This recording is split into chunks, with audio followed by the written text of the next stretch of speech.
Hello, I'm Carrie Gross. Today I'm here with Noah, just Noah, who is 900 years old today. Happy birthday, Noah. Thank you, Carrie. Now, Noah, you don't mind if I call you Noah?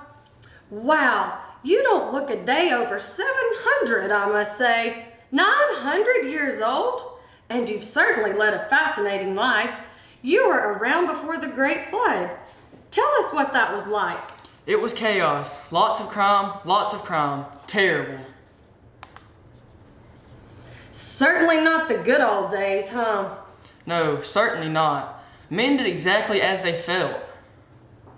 But you are considered a righteous, blameless man. Oh, well, I just do my best. I just want to honor God. And very humble, I must say.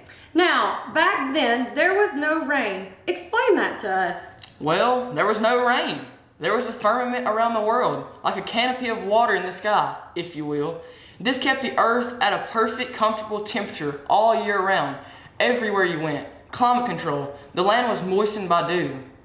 So what was your reaction when God asked you to build an ark and said it was going to rain?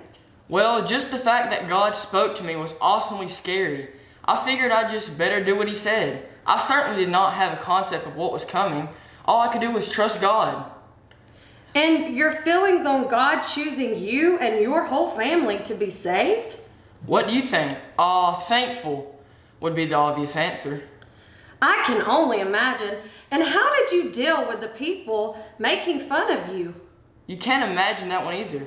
Well, it was frustrating. Of course, it was strange, me building an ark, but no matter what I said, they thought I was mad, totally mad, building this monstrosity of an ark. But once we were all on the ark, who was crazy then, huh?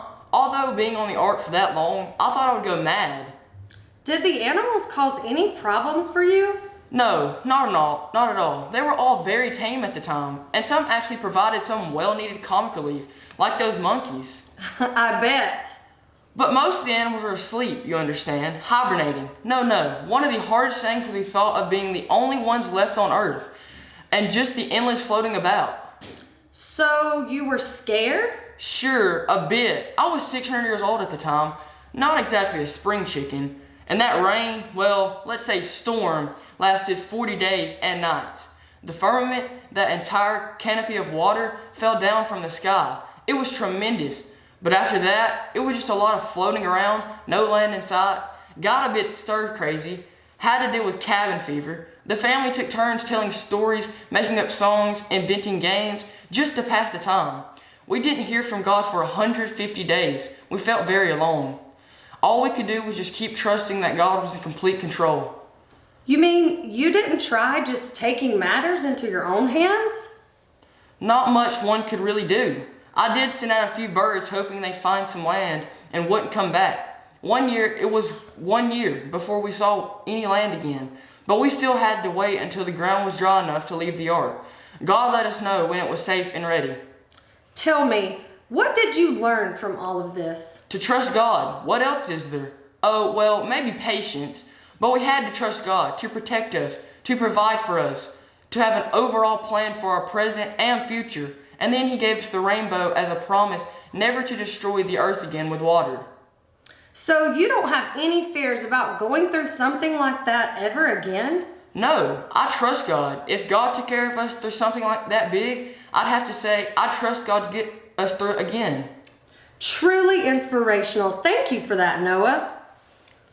Okay, guys, Miss Carrie used that skit just to show y'all to tell you the story of Noah in the Bible. You can find that in Genesis if you would like to read over that with your family. But in the verse I want to share with you today is what Noah taught us today, is that we have to trust God. I've often wondered through this quarantine that we probably feel a little bit like Noah did in the ark. I think that was probably worse. He was on a boat. And, just like he said, floating around, not really knowing what was coming next. But he just kept trusting God because he knew that God had promised him that he would see him through. And just like that, we have to keep trusting God with whatever's going on in our life. We have to keep trusting him. So I want you kids to remember this verse. Proverbs 3:5 It's one of my favorite. Trust in the Lord with all your heart and lean not on your own understanding. In all your ways, submit to Him, and He will make your path straight. No matter what we're going through, if we just lean on Him, if we try to fix it ourselves, we make a mess of it. But if we trust God, to help us through, He has promised that. And what I would like for you to do is make a rainbow. I had my daughter Abby to make me a rainbow. Draw a rainbow and hang it somewhere in your house to remind you of God's promises. Yes, we know that the rainbow was for Noah, that it was that God promised to never flood the earth again.